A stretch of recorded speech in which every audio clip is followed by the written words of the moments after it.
The death and impact of a paper legacy. The newspaper. Mark Twain once said, "If you don't read the newspaper, you are uninformed. And if you do read the newspaper, then you are misinformed." This quote is more important today than ever.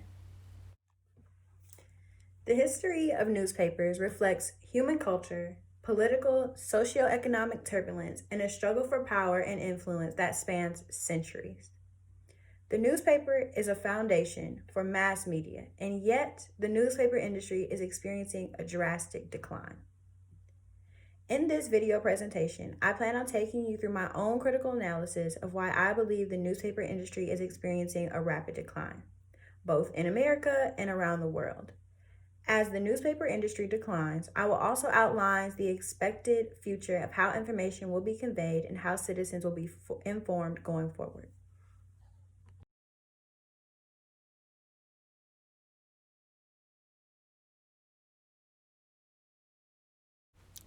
Early civilizations desired to circulate news. In fact, China was one of the earliest to distribute news media. Their news media was known as the Tapao. The Tapao is said to have been created as early as 202 BC. The Tapao included palace reports and imperial bulletins distributed by the government and intended for bureaucrats. This Tapao could be understood as a modern-day poster. Years later, around 131 BC, on the opposite side of the globe, in ancient Rome, the Acta Diurna was published. This Acta Diurna were daily gazettes or news sheets created by the government that contained information for the public, like political news, military campaigns, trials, and executions. These announcements were normally chiseled into stone and then into metal. The Romans and the Chinese, as well as other ancient civilizations, had early forms of mass media. However, none of these forms are considered newspapers because they could not be mass distributed. Mass distribution began with the invention of the printing press. The printing press arrived in the European world around 1440 and was adapted as a movable printing press by Johannes Gutenberg. Gutenberg's invention made it significantly faster to mass-produce documents. By 1500, the printing press had made its way throughout Europe, and the news sheets were mass-distributed. Soon after the newspaper became a staple in all major European countries, it then made its way into the New World.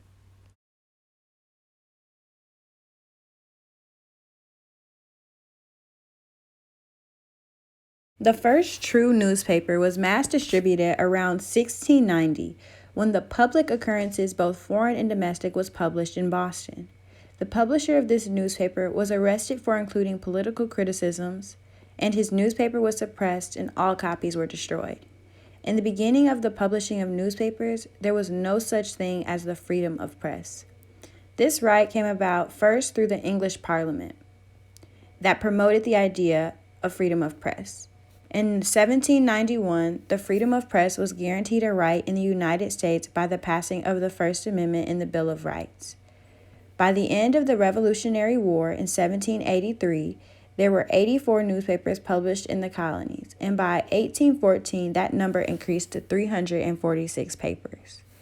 During this time, newspapers were only available to wealthy Americans, those that were literate and could afford subscriptions. Around 1813, everything changed. The beginning of the Industrial Revolution made way for advances in printing and paper, making it possible to quickly share news over great distances for a cheap price. The Industrial Revolution was the time in which the giant presses were invented and were capable of printing 10,000 pages per hour. By 1890, some papers boasted circulation in excess of 1 million copies. Between the 1920s and the 1940s, the American newspaper began to include color and was at its peak. Although the mass production of radio in the 20s and the television in the 40s gave the newspaper some competition, they were still doing well.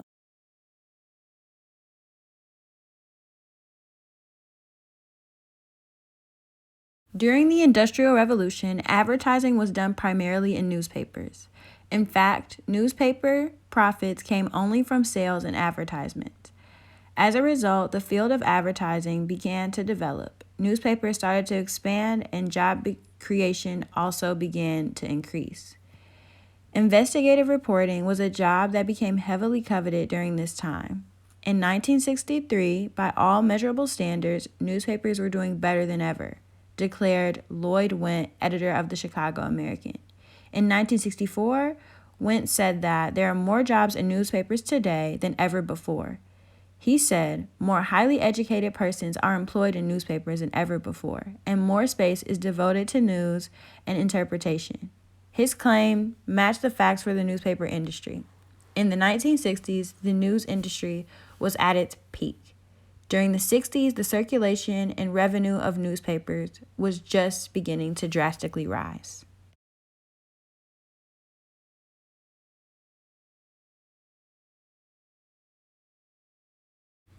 The past decade has seen a rapid decline in the number of newspapers in the United States, both local and national. As mentioned before, newspapers receive their revenue from the money that is made from advertisements, and not just sales. Advertising is a cyclical business. Revenue tends to go up during economic booms and then decline during recessions. So when newspapers' ad revenues plunged in 2008 and 2009, many in the industry hoped that this would prove a temporary setback and that they'd regain some of the lost ground once the economy recovered. Instead, the opposite has happened. Newspaper advertising revenues have continued to deteriorate even as the economy booms, and the latest numbers from a number of major newspapers tell a sad story.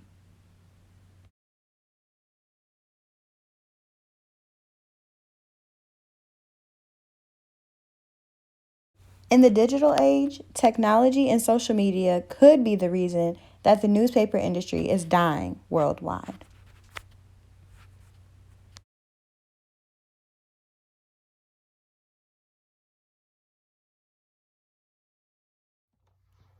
At this point, you might be asking, so why is the newspaper dying? Many people have theorized the why behind the death of the newspaper.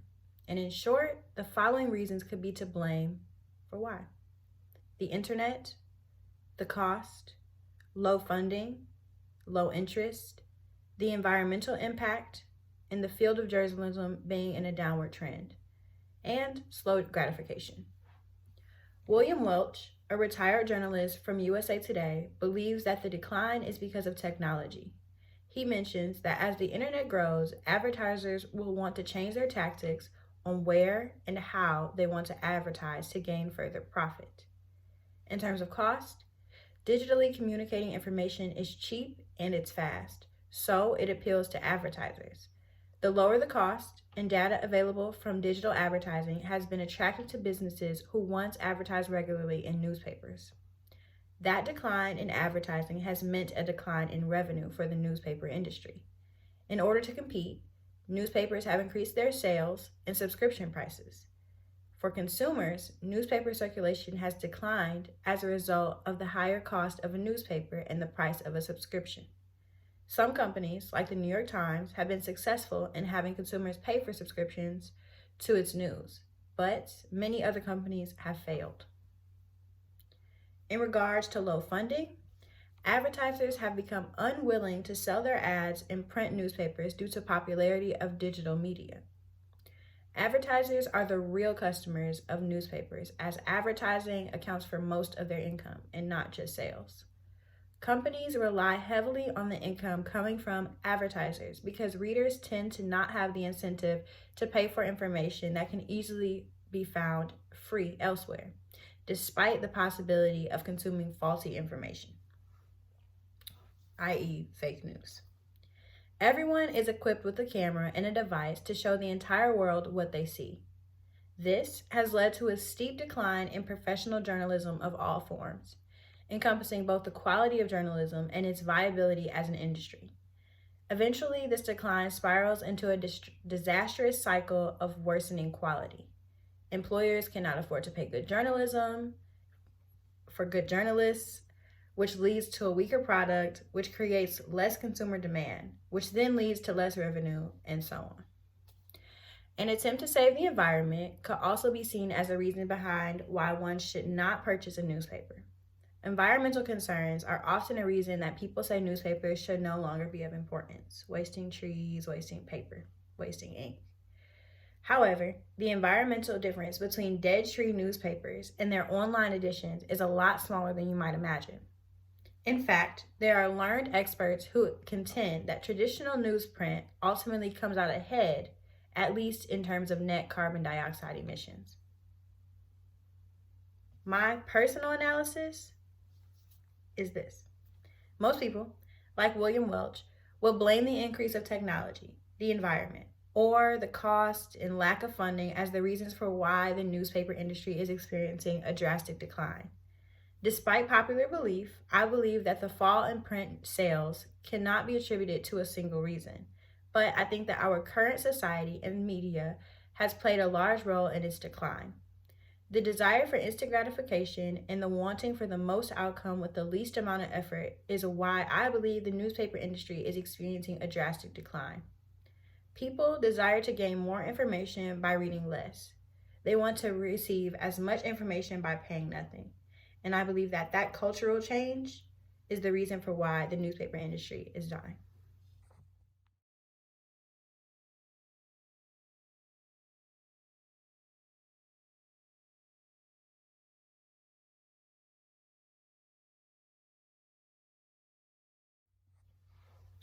There are many problematic aspects of the death of the print newspaper. Other than the loss of employment, as talked about before, there are many other problematic aspects surrounding the death of the newspaper. Some problematic aspects include, first, people no longer are able to bask in their own history. For example, articles from a student receiving an award to a football win to an engagement announcement are scrapbooked by those featured. For a brief moment, that person that's featured gets to bask in the limelight of local news. They may never be honored on a national scale, but for a moment in time, they feel like they did something special and will likely to remember this moment for the rest of their lives. And that's all thanks to a local newspaper. Local community events and news will rarely be covered with the death of the print newspaper.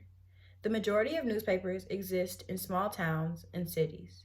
Many of these cities don't have television or radio stations. Even if there is a radio station, it typically doesn't have a news department. And third, details will no longer be readily available. Newspapers offer more details on a story than broadcast news. Broadcast stories typically are a minute and a half, so they cannot go into depth. Newspapers can offer details with graphics, evidence, numbers, and all the rest that doesn't play well into broadcast. In the same way, online newspapers do not include all the information pertaining to one event. If it is a busy news day and online content is already overflowing, some smaller news items may never make it, leaving most Americans not as informed as they would be with a print newspaper.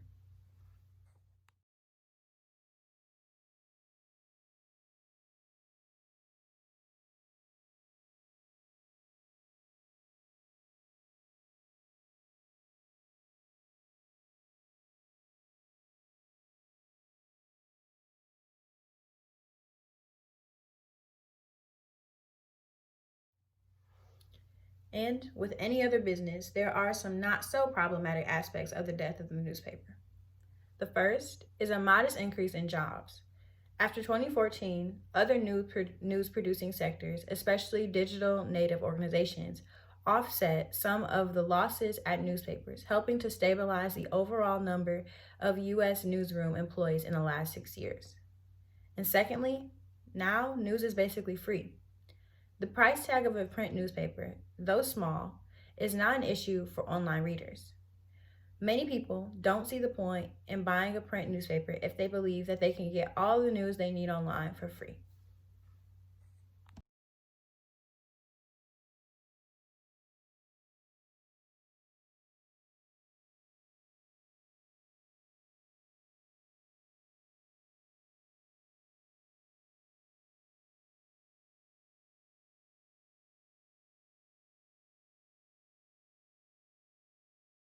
With or without newspapers, our democracy depends on an informed citizenry. News being spread is a worldwide aspect of culture. Social media has become the main source of news online with more than 2.4 billion internet users. Nearly 64.5% receive breaking news from Facebook, Twitter, YouTube, and Snapchat, and Instagram instead of traditional media. A median of 28% of adults say social media is very important for helping them keep up with political news and other developments happening in the world. So the question is social media a viable source for breaking news? This question will be answered differently depending on where you are in the world. In every country but Mexico, a majority say that in-person discussions are an important way that they stay informed. In every country, younger and more educated people are more likely to say social media is very important to them for political news. Keeping in mind the research done by Pew, relatively few think social media is more reliable than any other source. And in no country does a majority think that social media is less reliable. Despite most people admitting that they are aware that much news on social media is faulty. In most countries, about half or more social media users say the content they get from social media is more up to date than what they get from other sources. Social media can provide instant news faster than traditional news outlets or sources, and they can be a great wealth of information. But there is an also ever-increasing need to verify and determine accuracy of this information. Unlike newspapers, the accuracy of information is already verified and determined before you ever pick it up. With a newspaper, you are able to look at the author's credentials, the journalist's credentials, and it's usually pretty simple. You're able to review the article's contents, examine the evidence, and then determine bias. With social media, it's a little bit difficult.